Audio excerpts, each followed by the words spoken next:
We're very privileged and honored this afternoon to have a very special guest in our midst. I'm going to ask Brother Mohammed just to introduce our guest to us. Mohammed, of course, you know from Beit Rikma, who, by his kind favor, we're able to host Mohammed Faris at our school today. So, Mohammed, if you could just do a quick introduction. Assalamu alaikum wa rahmatullahi wa barakatuh. I'll be very short, very brief. I think many people know about Abu Productive. His other name is Abu Productive, so he's known as Abu Productive, and he's made this his life's mission to see how we can improve our productivity.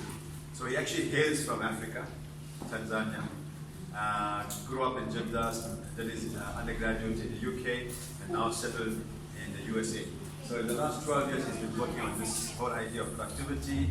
He's produced a book, and many of us, and many of my kids in particular, were on his mailing list, receiving all those posters and infographics, etc., on how to be a better person of yourself, a better version of yourself, and this is his actual theme. So we're very honored and very privileged to have him here for this tour. He's here on a tour from Pretoria, Johannesburg. We finished. He did a 3-day retreat in Chaka's Rock for another company. We're in Durban tomorrow, at Locker Auditorium. We at Ansar Hall on Saturday, Sunday we're in Cape Town, and Tuesday we're in Cape Town. So his background is about engineering. By his book, then you'll get to know more about it. It's a productive Muslim book. It's not available at the moment to you at the moment, but once we finish the tour, then you have the stock at the website to push it out. But for now, only those who register at the workshop will get a copy, buy a copy. He has not only done this for Muslims, he does it also for corporates. So it's about productivity, how to achieve peak performance in your productivity, and hence it goes beyond just Muslim productivity. It goes to industry, it goes to any. He's actually trained for a number of people. I won't go into all those details. Check him out on his website, productivemuslim.com, and you can see most of it there. He has 1 million social media followers, so he's really out there in terms of the global reach. He's trained over 25,000 people, and I think he's known also got an award or recognized for being one of the 500 most influential Muslims in the world. So really, he comes with a huge profile, and we're very honored and privileged, and we now hand it over to you. بسم الله الرحمن الرحيم الحمد لله والصلاة والسلام على رسول الله وعلى آله وصحبه أجمعين رب اشرح لي صدري ويسر لي أمري واحلل عقدة من قولي السلام عليكم ورحمة الله تعالى وبركاته. So it's an honor and privilege to be here, especially learning about the history of the school and how old it is, and all the work and the impressive work that I've seen so far. May Allah subhanahu wa ta'ala reward you and bless you. And honestly, the work you do is something that's a thankless job. It's a job that's really rare in future generation, of helping people become rajul salih, imra salih, right? A good human being, male or female, a productive citizen of the world, someone who can contribute. So what I wanted to share today, given the short amount of time we have together, I wanted to share almost like a summary of the last sort of 12 years that I've been researching this idea of peak performance and spirituality. The idea of how does our faith, how does spirituality, as well as peak performance science, help us live the best version of ourselves.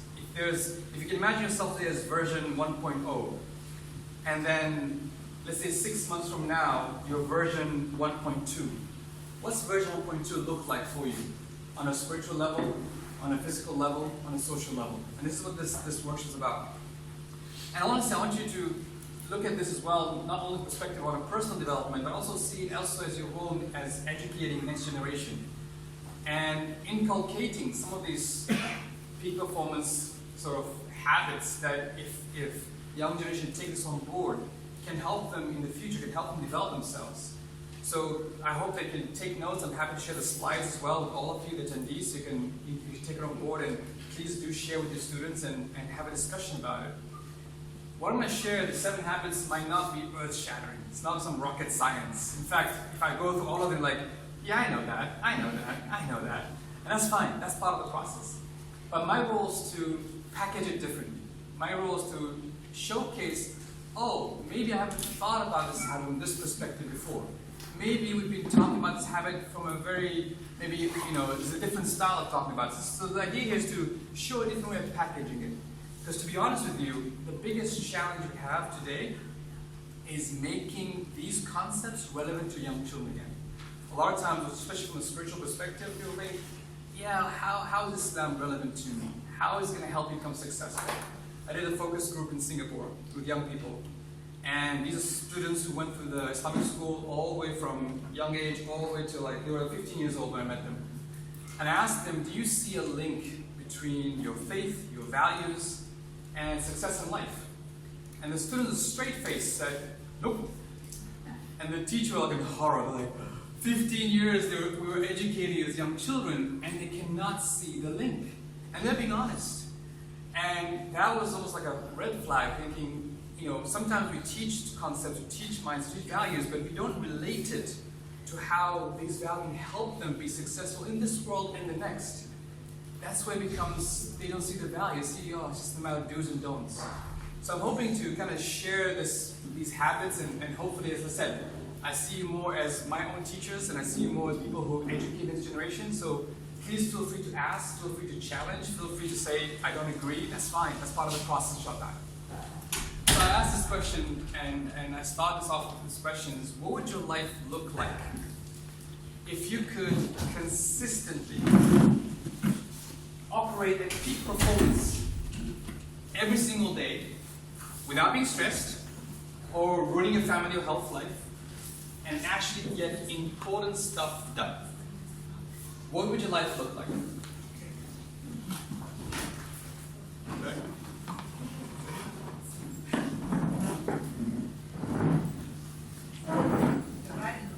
Right in the park. That's a good one. Yeah. You'd be like, whoo, I'm awesome. Everything's all cylinders are firing. Things are great. But what would your life look like on a spiritual perspective, on a physical perspective? What would your life look like in terms of home and work? What's the gap?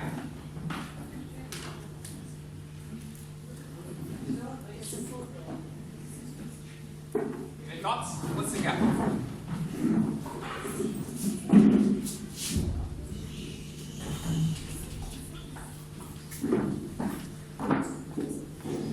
Say again? There should be no gap. There should be no gap. And that's the next question. Why is there a gap? Well, perhaps internalizing values, using them in your daily life. Okay. So part of it is kind of like not internalizing values. There's something, we know where we should be, we know where we are, but something is missing, some gap is missing. And sometimes we think, oh, I need some major epiphany, something to hit me, to like, oh, now I need to change my life overnight. But a lot of times it's actually the small stuff that we do every single day that either makes or breaks in terms of actually us achieving peak performance. Just to be conscious of how much time you have. So what I want to share today is these are the content. One, the 7 habits we're called highly productive Muslims. These 7 habits and how they impact, what's the link between these 7 habits and this concept of peak performance and concept we call barakah. Some tips to implement this. It's going to be great for your children when you share them with your students. And some apps and tools, right? People love apps and tools. We're going to share apps and tools as well. Now, if any of this sounds like you can raise your hand or don't raise your hand, that's fine. Just ask yourself if this sounds like you. Do you feel that you're in a constant rat race? Overwhelmed by to-dos, by emails, by balancing between competing roles, home, work, so on and so forth. It's just a constant rat race. Sounds familiar? No? Maybe? Yes. All right. Do you feel that they should be doing something important, but somehow you just do the unimportant stuff? Yes. Somehow WhatsApp is a full-time job these days. Email is a full-time career, right? We spend so much time in meetings than doing some important stuff. So sometimes, again, we feel like this, I should be doing something more important, but I just overwhelmed. Do you feel tired most of the time? Lazy, lethargic, just don't feel like it? It just, I don't know, something's just not there. And do you feel that there's no barakah? No barakah in our time, no barakah in our money, no barakah in our family. This idea of barakah factor It's missing. For those of you who don't know what barakah basically means the attachment of divine goodness to a thing. Meaning, when Allah subhanahu wa ta'ala, when God attaches barakah to something, there's an increase. For example, there's barakah in your time, you feel you can do more with the time you have. When there's barakah in your wealth, it might not, on an accounting basis seem a lot, but it actually goes a long way. There's barakah in your children, those children become a blessing for you. So barakah is an attachment of divine goodness to a thing. So when it occurs something little, it increases it. And if it occurs something that is abundant, it further increases the benefits. So that's kind of the definition of barakah. So when you feel like, it doesn't matter how much time I have, it doesn't matter how much wealth I have, it doesn't matter how much, something is missing, this goodness, this whole divine attachment to something, there's something that's missing here. And finally, you have goals in life, but you just don't know how to close the gap, how to be consistent achieving them. Some of you might be wanting to write a book. Some of you might be wanting to start an NGO. Some of you might have certain projects to memorize Quran, to do certain projects in life. But it's just the consistency of actually getting things done. So if any of these are symptoms, any of these sounds familiar to you, well, the good news is that, don't worry. These are just symptoms. You're not the problem. There's nothing wrong with you. You're good. It's just a matter of making some tweaks. Small tweaks in your daily habits, in your daily routines, small tweaks in understanding some of these concepts and saying, okay, I can apply them in my life. And these small tweaks will give you more energy, more barakah, better sort of relationships with those around you, more physical and mental vitality, and a meaningful and productive life. Now this might sound like a lot to promise, but again, I'm going to share the 7 habits, and at the end, I'm going to ask you, do you feel that these 7 habits will actually help you achieve this or not? Again, feel free to challenge, feel free to question, feel free to say, no, these 7 are not enough. And I'd be honored for you to say that. That's part of the process, part of the conversation we have with each other. So, I don't want to sort of keep it too long. What are these 7 habits of highly productive Muslims? With all due respect to our friend Stephen Covey. First habit. Again, when I share this, like, I know this, but remember, I'm sharing a peak performance perspective. Habit of salah. Again, habit, a ritual. Perhaps we all do. We pray 5 times a day, sometimes more. But what is the link between this powerful, beautiful gift of salah and operating at peak performance? What is the link to the two? Salah sets a routine. There's a routine. What else? Commitment. Commitment. Punctuality. What else? Second?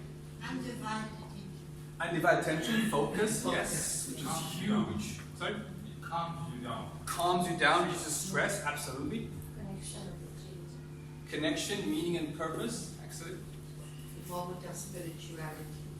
Connects to your soul, which is much needed, yeah. Salah, I mean, think of salah, which to be honest, is one of the most simple ritual. We often do it. But do we see the link? And do we actually see the impact of that link in our daily lives? Right? So you guys mentioned, develops focus. The idea of disconnecting from your phone, your work, your emails, your children, everything, and connect to a whole different dimension. Connect to Allah subhanahu wa ta'ala. We think it's simple. But the fact that you are disconnected, you're actually using 2 different parts of your brain, by the way, when you do this. When you disconnect, it's called task mode network, from what you are doing, your work, your actions, and connecting to a whole different concept, a whole different dimension, that movement, that's powerful. That actually exercises your focus muscles. And if you can do that and really get into the focus zone, when you finish your salah, when you go back to your daily life, it puts you in that zone of focus. So there's an almost after effect of salah. Again, I'm talking about peak performance perspective. This is an act of worship. We do it as an obligatory act of worship. But I want you to see the link between something that we take for granted, something we do often, and see this has a link to peak performance. Now imagine the kids and the students recognizing that salah is actually a ritual of success. We're always looking for, what does Steve Jobs do? What does Michael Phelps do? What does Messi do in the morning?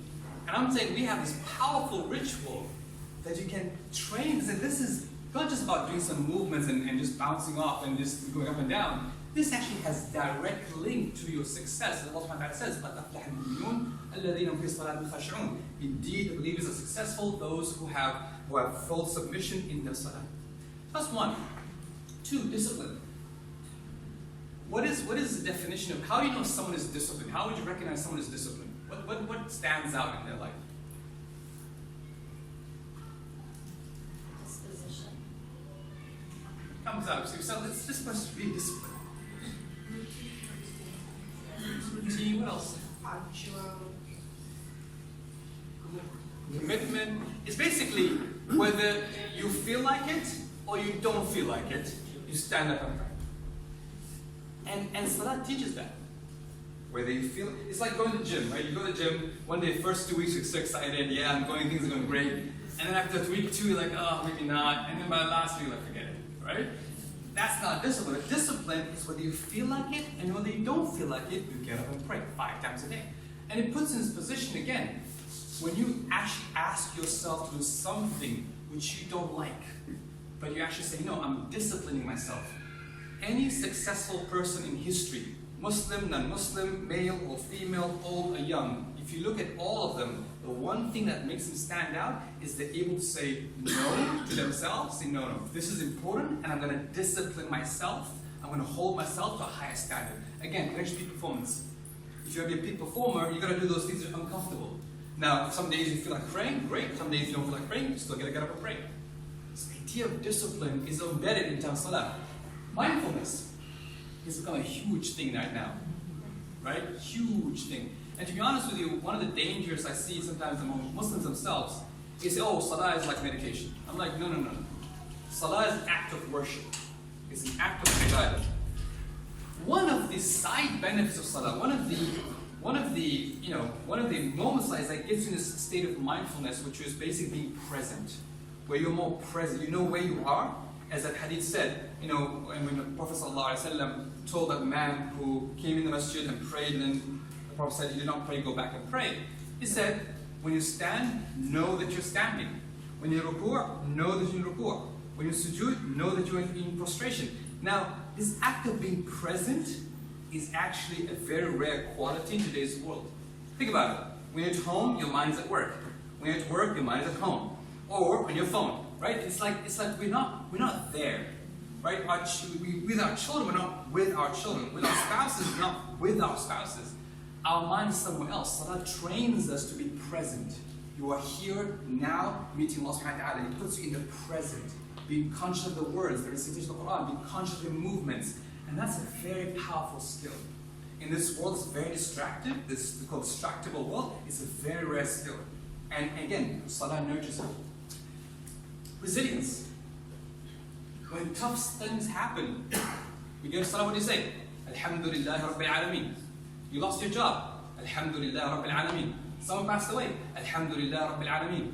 It's like, it puts you in this resilient mindset. I understand that, okay, I know stuff happened. I know I just had a terrible meeting. I know I just had, a tough day. But guess what? When I stand up, and the first words I'll say, Alhamdulillah Rabbil Alameen. I am thankful for Allah. And again, that resilience that you build in. Imagine, nowadays resilience or grit is like a skill that are taught, a soft skill that is taught in the corporate world. People go through training, programs on how to develop resilience. It is packaged in one single ritual. Resilience. Gratefulness, like similar same concept. The fact of being thankful. The fact of just being really grateful. Imagine your children approaching Salah as a way of expressing gratitude. And experiencing gratitude, and again the power of gratitude in one's life. Humility. There was a gang man who was a gang leader who became Muslim, and he said it took him 3 months to do his first Salah. And when I asked him, what's the issue? He goes, the hardest thing for me was to put my head on the ground. He said, I'm a gang leader. Like I shoot people, I kill people, I don't bow to anyone. That was his mindset. But when I put my head in the ground, that brought humility to me. And again, you're teaching children humility, which is a powerful skill, which is an important value of saying, how do you, just because, I don't know, you became number one in your class, or just because you won this award, you still have to put your head on the ground and recognize that you are who gave you that gift. Recognize your humbleness, your humility to Allah subhanahu wa ta'ala. And that's powerful. That is a powerful, powerful skill. And finally, a sense of purpose. They say 70% of the world's employees are disengaged or actively disengaged from work. And the number one reason for that is lack of meaning and purpose in their lives. There's no meaning and purpose. And Salah gives you that sense of purpose. Despite if your day, no matter how random your day is, no matter how ups and downs, and I will say this, for those who pray regularly, imagine that you don't pray, right? Imagine there's no salah, there's no person of dua, no person of talk. Imagine how your life will be just out of sync, and how they'll affect you, and how they'll take a sense of purpose, sense of drive, sense of structure to your day. So what are your thoughts on this?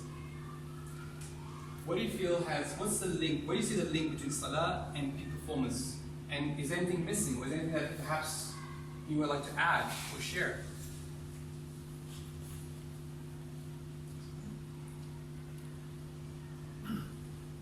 Yeah, it's a communication with your creator. Absolutely. Community, an open channel, a direct channel, absolutely. And now imagine that from again, also from a peak performance perspective, right?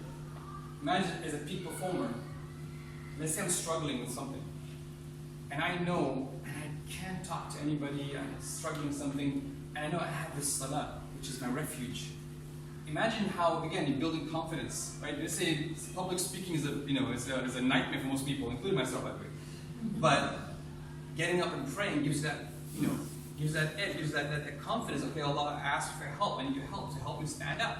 And you ask Allah for that support. And then you kind of have that concept that Allah subhanahu wa ta'ala will support me. That gives you confidence. So, again, building this in our children, building this in ourselves, sees the power of idea of salah and peak performance. I want to share some, again, pro tips. Pro tips can be something useful for your kids. Things like blocking time out. Of course, alhamdulillah, you're all blessed here in South Africa in the school to have a place and space and time for prayer. But again, as a skill, as these kids go out to the big bad world, right, work in the corporate world, or they work in their own businesses, how do you train them to block time out for salah? Say, hey, plan your life around salah. Don't plan your salah around your life. Don't try to kind of force salah somewhere in there between the two meetings and running between. Plan your life on salah. You want to train them to think that way. How do you plan your life on salah? Just not placing anything between them and their salah. Not rushing into it and not rushing out of it. Sometimes it's like almost competition, like you work, and we just jump straight in, and then as soon as we're done, phew, we run out, right? And again, maybe in the school, we can control that, we can tell them sit down, don't move, but how do we build in them that idea of just experience being in a state of salah, enjoy this few moments you have with your Lord, and then so they don't want to rush in, rush out, and how that helps develop their focus. Set your timer. And again, just for those who work in the corporate world, I'll share this. Set the timer 30 minutes for salah. Use a small bottle of water. Do you have that small bottle of water here? Same concept here? Excellent. Alhamdulillah. So the idea is like, instead of splash everywhere, and be turning like, whenever we have conferences in the US, for example, and it's a Muslim conference, it's like the janitor's like, oh no, the Muslims are here. Because they know the bathroom would be like, like water everywhere, the walls, ceilings, like, how do you get the water in the ceiling? The idea is, I said, just give a small bottle of water, say, this is your wudu water, and developing mindfulness, that you slowly, being very conscious of every drop, and again, that develop presence that you're going to go for salah. So good exercise, again, with children, with students, let's develop mindfulness in our wudu, which get us ready for salah. And dress up for it. Alhamdulillah, I was really happy to see how the kids inshallah dressed up so smartly here, dressing up for it as well. We have a big issue in the US, people come in the masjid with their pajamas, literally. At Isha and Fajr especially, not like, oh please, come on. And that doesn't show respect, right? It doesn't show respect, and how that's important to people dress up for it and really see the value of it as well. So that's one habit. Again, these are apps and tools which are not relevant, especially if you kind of have an event going on. But things like, for example, this one I recommend for, again, South Africa don't have this issue of the prayer times changing too often. But let's say in the US, UK, where prayer time changes like 2 a.m. from Fajr all the way to like 7 a.m., it can be helpful to have a clock that goes off in sync with how Fajr time changes. So your mind gets trained to like move earlier or move later. So especially if you live in those countries where the prayer time changes dramatically. This is a cool tool. This is called a morning wake up light. I don't know if you tried it. So basically it's a small light, it's a lamp that basically brings the sun inside your room. So imagine it's 5 a.m. exactly, and it starts getting brighter and brighter, and I don't know how many covers you have to go underneath. This thing is bright. I mean, it will wake you up. And my wife hates it. Right? It's bright. So if you want to bring the sun inside the room, that's good. Let's go to the second habit. Habit remembrance. Again, habit we all know. We practice it. We know about this verse about hearts feel rest when you're in the state of remembrance of God. But what's the link between remembrance and peak performance? What are your thoughts? What do you think? Before I share the slides, what's the link between remembrance and peak performance?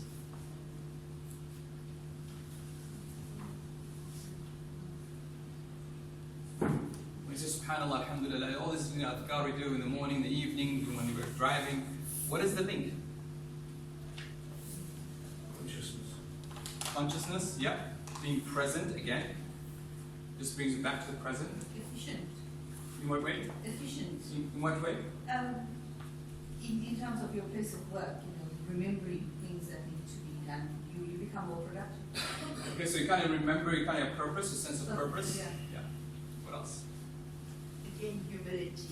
Humility, again, in a state you can keep on remembering Allah subhanahu wa ta'ala gives humility, absolutely. So I share something like this. So the more we reconnect to your purpose, reduce stress.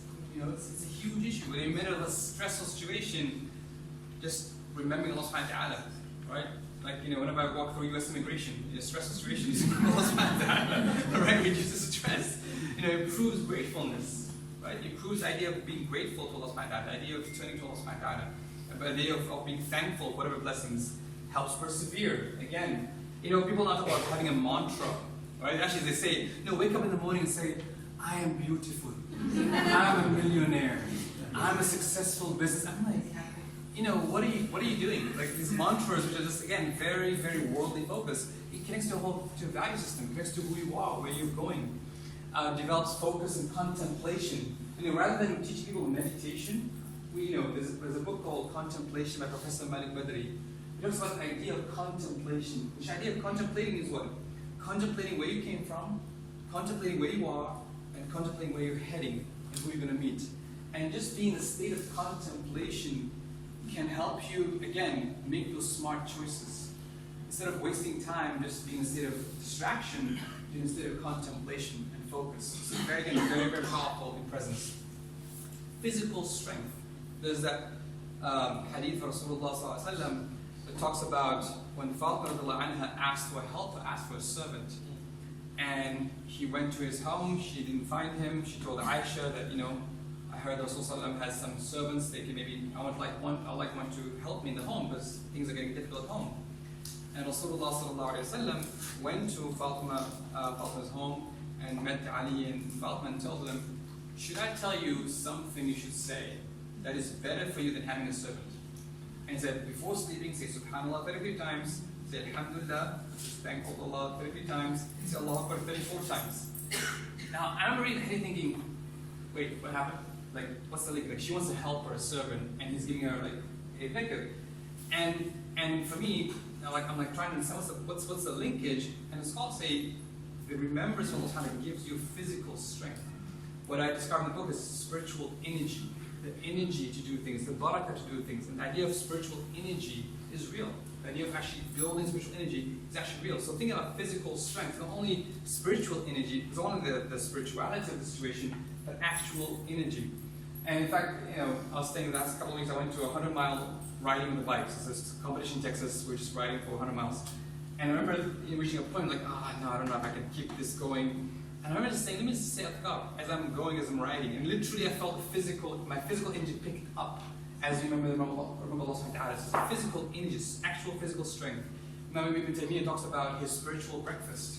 He goes, if I don't have the spiritual breakfast, which is his morning remembrance, I cannot function the rest of the day. Most of us can't function on coffee or tea or eggs and toast. Imagine saying I can't function if I haven't prayed Fajr. I can't function if I don't know the Quran. I can't function if I haven't done my remembrance of Allah subhanahu wa ta'ala. And of course adds this I call it the secret sauce, the missing soul of productivity. Productivity is all about managing your energy, your focus, your time. What about adding this extra element of barakah in your day? And really being, as you go through school, as you go through your day, asking Allah for barakah in your day, basically. Any questions so far? Any thoughts? It also gives you a sense of security and confidence. Absolutely. Knowing Absolutely. that you're remaining in connection. Absolutely. Exactly. Yeah. Knowing that Allah, just knowing that verse, فَاذْكُرُونِي أَذْكُرْكُمْ. If I remember Allah subhanahu wa ta'ala, He remembers me. Just being that, like, the fact that, and you believe in that. So I remember He'll remember me. Like, that puts you in a state of confidence and security that you won't get from anywhere else. You won't get from calling your friends, calling you just get that from being in that connection and constantly have that connection. Thank you, Shreem. It also makes your intentions more pure. Absolutely purifies intention, which is, I will say this is the secret sauce of another, I'll call it source of barakah is intentionality, being very intentional. A lot of these things comes down to this intentionality. We live in a world where we're very distracted, we're not intentional about anything, right? Most of us take the same route to work. Most of us have the same cup of mug of tea that we all love. You have 50 mugs in the cupboard, with this one mug, we have to have our tea, right?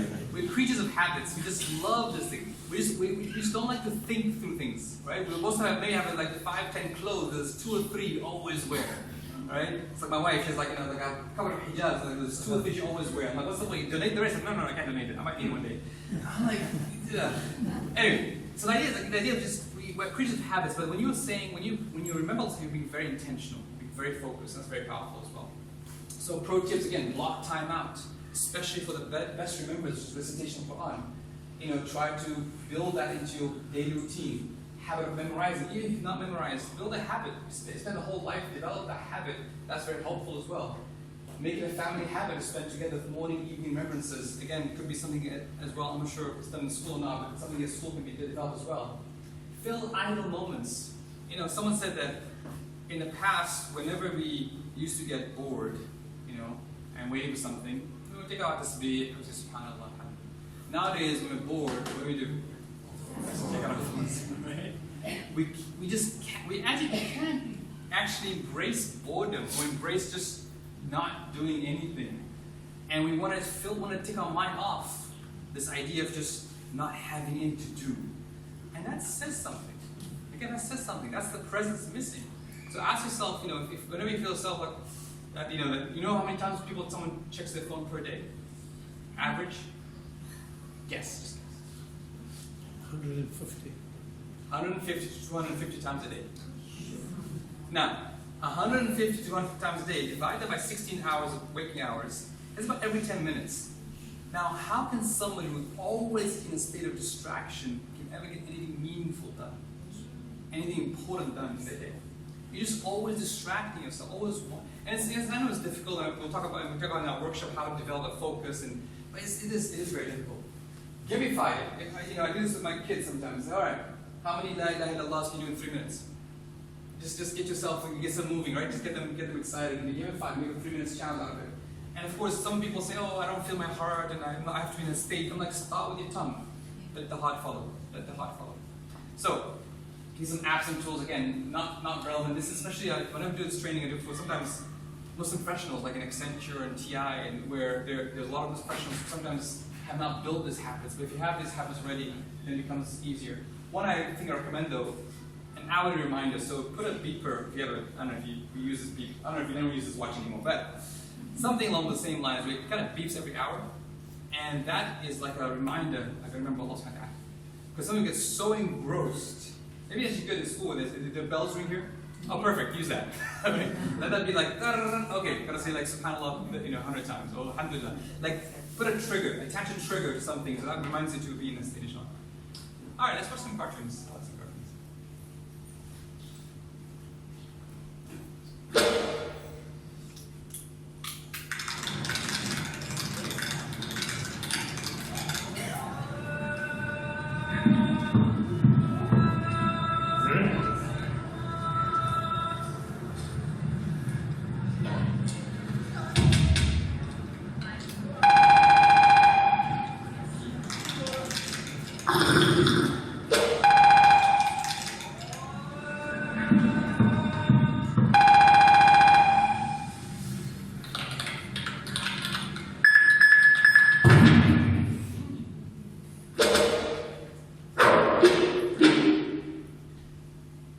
sometimes when I do training for, like, so I do something like Muslim, some organizations have massive Muslim populations. And there's non-Muslim, sometimes some of the non-Muslim managers are like, oh, you guys like pray too much, like 5 times a day is distraction, blah, blah, blah, blah. So I'm like, all right, and first of all, other than religious obligation, which we'll come to in a minute, I say, do you allow people to take smoking breaks? They're like, yeah. I'm like, why? Reduces stress, and it gives them, come back energetic. I'm like, thank you very much, you answered my question. I'm like, wait, what? So the idea that salah gives you that break is very powerful. And in fact, there's this book called Adam Grant called Originals about creative thinking. He said if you stop in the middle of a task, which might seem counterintuitive, if you stop in the middle of a task and you go do something else, and you come back, you actually have much more ideas about that task. So creativity goes up because your subconscious mind is actually thinking about it in the back mind. So sometimes just the fact that this, if adhan goes off and we think, oh no, I need to finish this, back off, do something else, come back, you'll be amazed at how Allah subhanahu wa ta'ala puts again barakah and creativity in yourself as well. Alright, I'm going to pick up the pace a little bit. Habit of planning, right? The idea of planning. And again, help you decide how you'll spend your day in advance. Give structure and purpose to your day. Minimize likelihood of wasting time. Again, if you don't have, the whole famous thing, if you fail to plan, you plan to fail. Allows you day-to-day actions in long-term goals. And I recommend daily planning, weekly planning, quarterly planning, annual planning. And it's not about you saying how I want to spend my life. You're saying, oh Allah, this is my intention, right? I'm putting my niyyah for the day. How things work out is a different story. Your part is to have those good intentions, sincere intentions, to put the plan for the day, but the outcome of that plan is not up to you. That's up to Allah subhanahu wa ta'ala, and being very comfortable with that idea. So, plan according to energy levels. This is what I recommend. Meaning, if you know that you're tired during the mornings, or you're more tired in the evenings, don't put hard tasks in those days. Plan according to energy levels. The idea of asking yourself, what would make today a successful day? If you started after Fajr prayer, you sit there and think, what would make today a successful day? What would I like to feel and experience and achieve before the end of the day? And just go through that day with that mindset, like what would make today a successful day? And you set those 2, 3, 4 things. I get them done today, alhamdulillah, awesome. I'll feel great. Whether at work, with your family, spiritually across your roles. Plan the 5 areas. Maybe you're really good at planning at work, but how many of us plan our spiritual development? How many of us plan our actual family engagement, our social, intellectual, reading? So actually plan according to the 5 areas, not just in terms of work. And learn to say no. Now, I'm going to share 3 techniques, and sorry to all the managers in the room, you might not like this, but sometimes, again, if we don't say no, we get overwhelmed. But sometimes you need to learn to say no politely. For example, through delay. If someone comes up to you and goes, oh, Fatima, can you do work on this with me this week? I'm like, no, I'd love to, maybe in 2 weeks' time. You delay, right? And the idea is because sometimes if you're always on demand, if you don't defer things, it might struggle, you'll struggle with it. Another one, called divert. Let's say someone comes up to you and goes, oh, Ahmed, I want you to work on this presentation, I want you to work on this project with me, saying, no, I'd love to, but I think Abdullah's a better person. You divert. And again, not about shirking activity, but generally saying, actually I think, like sometimes I'm asked to do things like, am I the best person to do this? Maybe not. Divert, right? Another one is called shrinking. So someone comes up to you and goes, all right, can you work on this presentation slides with me? It's like, yeah, I'll help in the first 3 slides, but the rest I can't. I'm really involved in something else. So you shrink your commitment. The worst thing to do here is say, inshallah. We've given inshallah a bad name. And honestly, I speak of someone who's traveled all the world. I have non-Muslim colleagues like, man, when you guys say inshallah, it means never. And it's a really, honestly, we're actually abusing God's name. We are abusing God. I feel like it's when you say inshallah, it should be a promise. Like it should be like kids come up to go, oh, my dad says inshallah means never. Versus if my dad says inshallah, that means it will happen. You want that mindset. Even again, the students here, they should see inshallah not as means never gonna happen. They should inshallah means it will happen. So again, learn to say no rather than just putting inshallah as an excuse and just hiding behind inshallah. Plan, but don't stress over the outcome. It's not in your hand. What I mentioned earlier, inshallah. And review your plans. Do daily reviewing, weekly reviewing, quarterly reviewing as well. Apps and tools, I personally just use a calendar. I don't have any fancy tools, I don't have any major journals, just a calendar on your phone or whatever that helps you as well. These are apps if you want to share to-do list. You know, my wife and I have a shared to-do list that helps us keep track of who's doing what, especially grocery, helps a lot. Google Docs, anything else. I also put a pocket journal as well. I want to give a gift to all of you. If you go to productivist.com/free planners, we have daily planners, weekly planners, habit trackers, quarterly planners, routine planners, for free.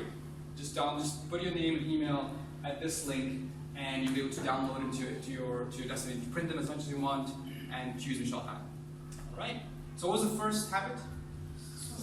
Second habit? Third habit? Excellent. We're three. Almost there. Not really. Habit of exercise.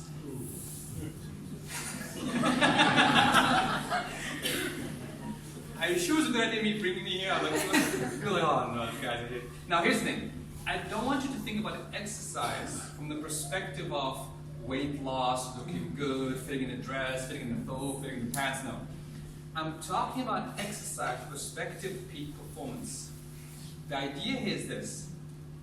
When you exercise, it's not about your body. Unfortunately, the fitness industry has made it all about the body, the shape of the body, what you look and all that stuff, and weight and all that stuff. It's actually about the brain. The brain gets the most benefit, much more than the body. There's a book called Spark, The New Science of Exercising the Brain. And it's fascinating, the research about the way the brain helps. And this is the one for students. There was this experiment done on a group of students who were failing a semester. Literally, there was the bad results, bad behavior, academically they're not doing well. They made them run 1 mile every morning. Sounds like torture, but here's the thing. Their grades went up at the end of the semester. And it's saying it actually helped information processing, it helped in disciplined behavior, it helped improve creativity, it helped improve the emotional well-being, emotional intelligence, just by exercise, building that in them. So here's the thing. Exercise lowers stress, raises stamina, improves concentration, sharpens focus and memory.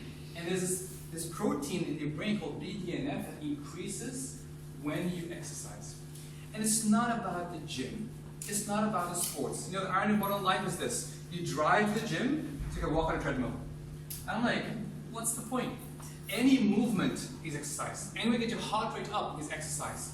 Could be running with the kids, could be just whatever it is. It does not have to be the gym or some kind of sports. Just getting yourself moving helps a lot. It's not about weight loss.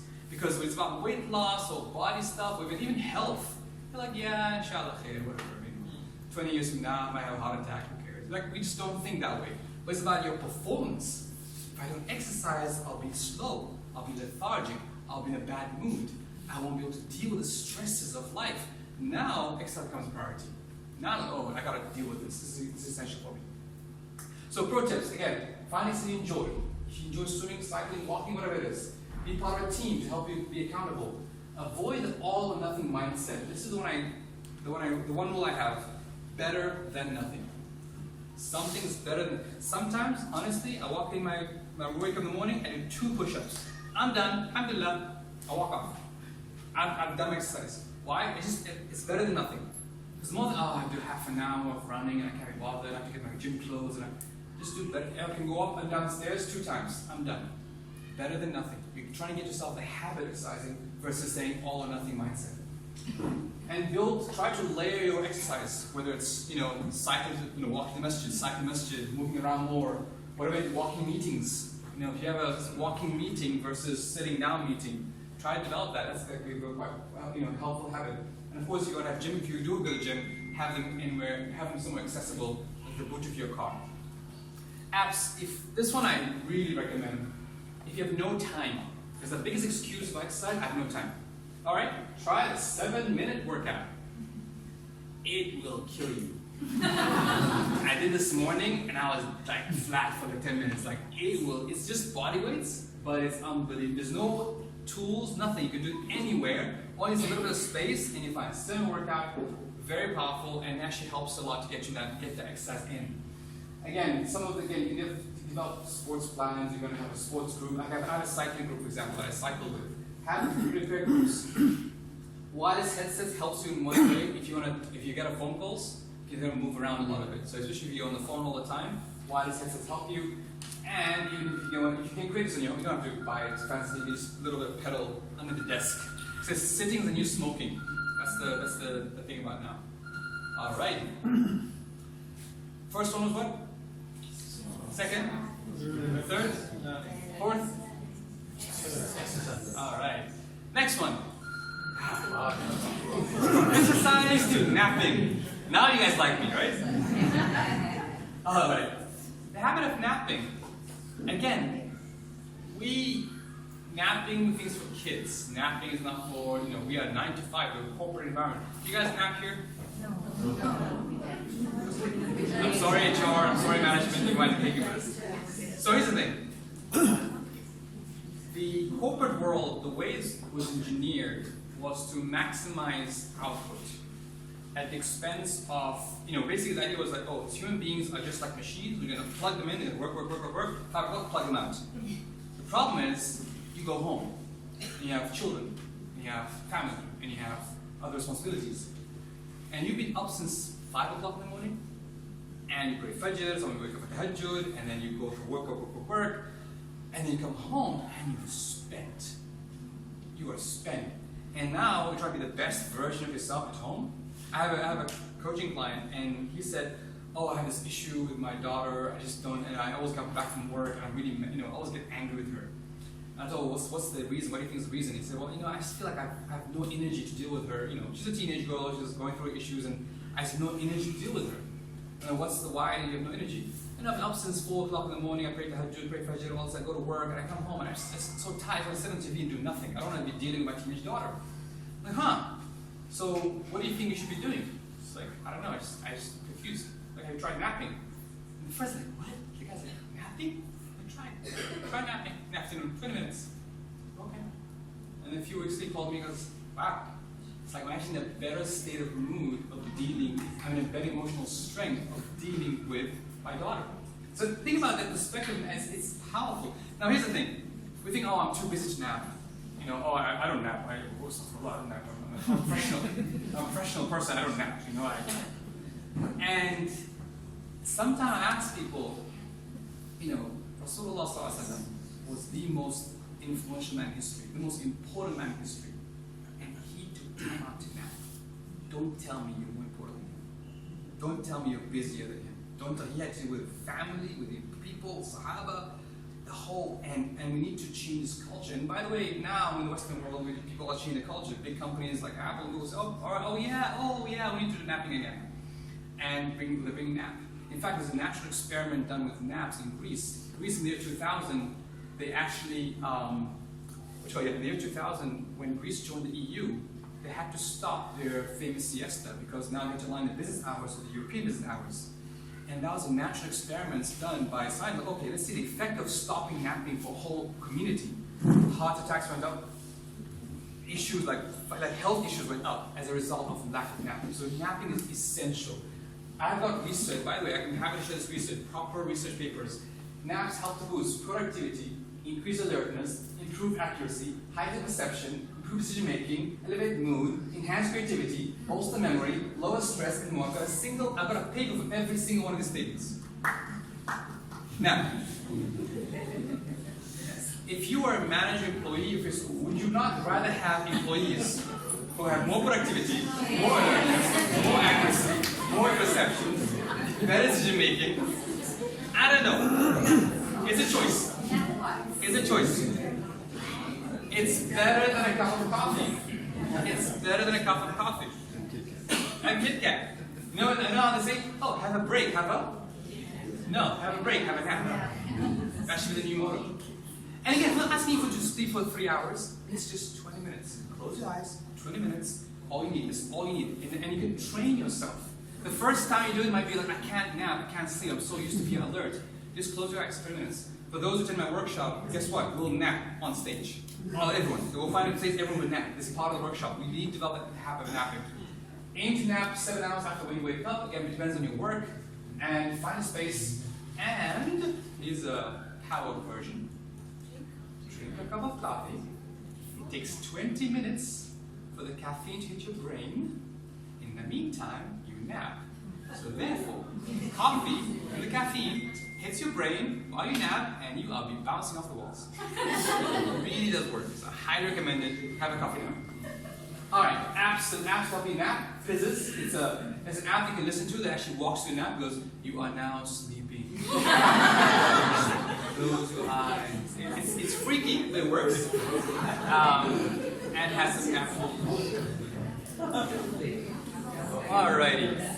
What was the first habit? First habit. Second habit. Third habit. Fourth. Fifth. Alright.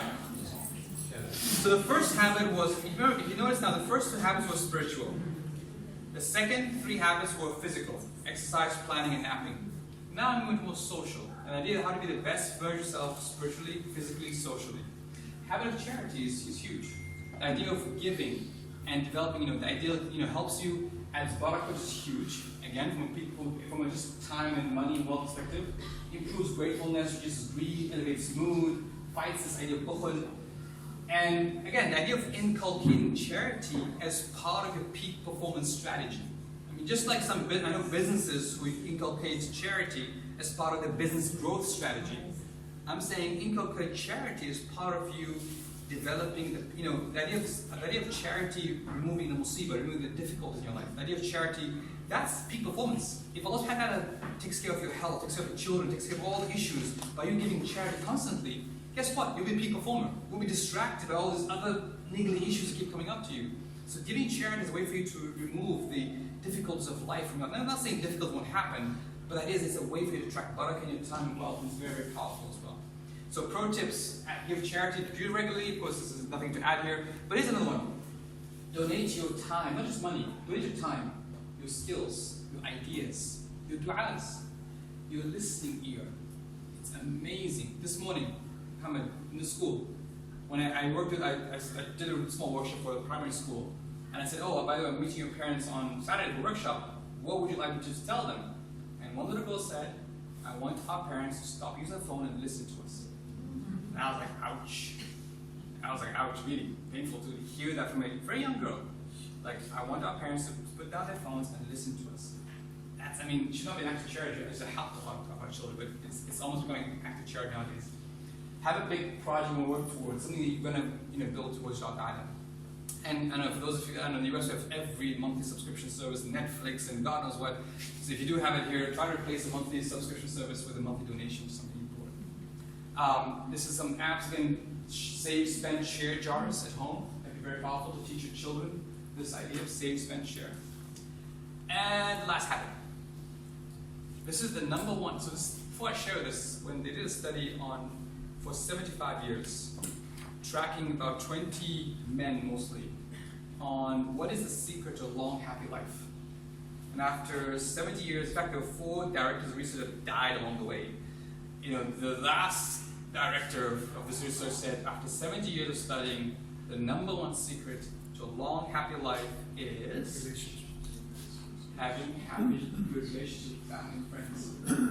And remember the hadith that said, whoever desires an expansion, sustenance, and age should keep good relationships with his family and friends, with his kith and kin. And you can watch a TED Talk, it's a very, very powerful TED Talk on what makes a good life. This is the longest study on happiness. So pro tips for this. Again, this is something for kids. Call back, speak to your parents daily, their life, daily, of course. Siblings, distant relatives, schedule the calls, stick to them. I know it's sometimes can be difficult, I know sometimes there's family issues, but really building this in within as part of your peak performance strategy. That's what I'm trying to do. Part of peak performance, you say, I'm going to maintain spiritual, physical, and social. Share gifts and written hand notes, and keep a family tree. Especially nowadays when most people are all over the world. Kids don't know the grandparents and all that stuff. It's important to keep this family tree tradition. A lot of old families have proper official family tree that they would pass down generations. Develop that habit in your family. And guess what? There are apps for it now. Family tree apps. Get a stock cards, write notes, do photo calendars with pictures from your family, whatever it is that happens. Alright, let's summarize. I'm out of time. What was the first habit? Second habit. Third. Fourth. class. Fifth. Sixth. Last one. Awesome. Now, again, these sound simple, right? They're not rocket science. They're not the change the world. But imagine if you took them and really said, I'm going to build my life around these and improve myself along these lines. How will you live your life? What sort of, that question I asked at the beginning, right? What would life look like if you're consistently the best version of yourself? All those challenges we faced, how much of it will be able to tackle just by focusing on these 7 habits? All right, what's the one thing? You take over this workshop.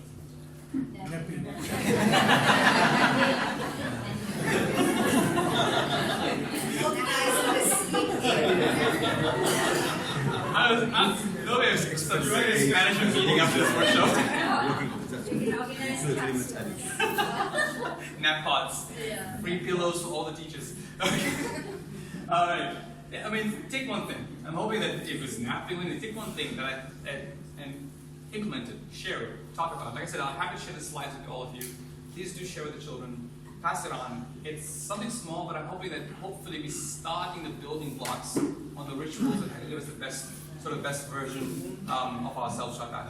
So again, do not forget your free gift. Check out progressives.com/free planners. And we're available on Facebook, Twitter, and YouTube, and all our websites are here. We have something called Baraka Academy, which is an online platform to teach some of these courses. And we also have a retreat that happens in Indonesia every year. On that, thank you for your time. Jazakallah khair. Subhanak Allah wa hamdik. Ashhadu an la ilaha illa ant. Astaghfiruka wa ilayk. Assalamu alaikum wa rahmatullahi wa barakatuh. Jazakallah. Thank you very much, Father Mohammed Faris. I don't know if anybody has any questions you may want to ask. We have a few minutes. No? I like the idea of napping. I think you're going to tell me how many naps you want in a day. One before first break, one after first break, one before the second break. So I'll ask Junaid to send out a Google form. Put your responses. Just know that there'll be a concomitant increase in the school day. Thank you very much, Brother Faris, for the lovely presentation. And I'm sure, even if we took half of those 7, or we took 7 and did half of each one, I think we'll be very different people when you next visit us next year, inshallah. Thank you very much. On behalf of everybody, we'd like to thank you for sharing with us and being our guest at our school. A little gift for you to remember us by. Jazakallah. Thank you very much. Jazakallah. Thank you very much.